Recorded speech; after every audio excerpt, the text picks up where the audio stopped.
A long time ago, in a busy city of a distant land, lived a wise and wealthy businessman. He was respected by many for his intelligence, but what made him special was something far deeper. One year, a strange disease struck the sugarcane fields across the country. The crops were failing, and farmers were worried. Yields dropped drastically, and soon there was fear of a sugar shortage. The businessman, being informed and observant, quickly learned of this crisis before anyone else. He immediately wrote to his employees, "Buy as much sugar as possible before others find out." Following his order, his employees bought large quantities of sugar. When the news of the sugarcane disease finally spread, sugar prices soared.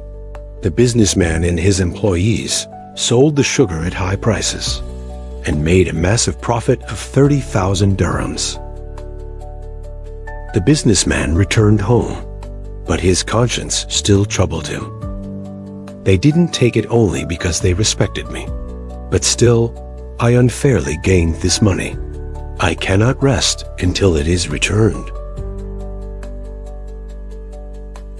The next morning, with the same 30,000 dirhams, he went back to the factory again.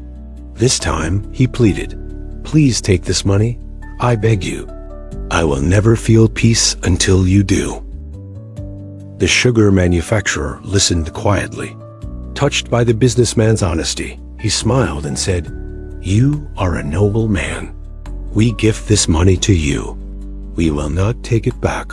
Though his words were kind, the businessman's heart still felt uneasy. That night, the businessman could not sleep. His conscience kept whispering, "They refused out of kindness." But the truth is, you gained from the loss of others. That profit was never yours. His heart was heavy with guilt.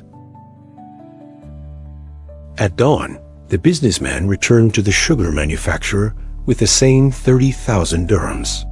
With both hands, he offered the money and pleaded, "Please take it, I beg you. I will never feel peace until you do." True peace is not in wealth, but in honesty and faith. Halal earnings bring barakah. A clean heart is richer than gold. Moral: honesty is the true wealth. Even if it costs you profit, truth brings peace.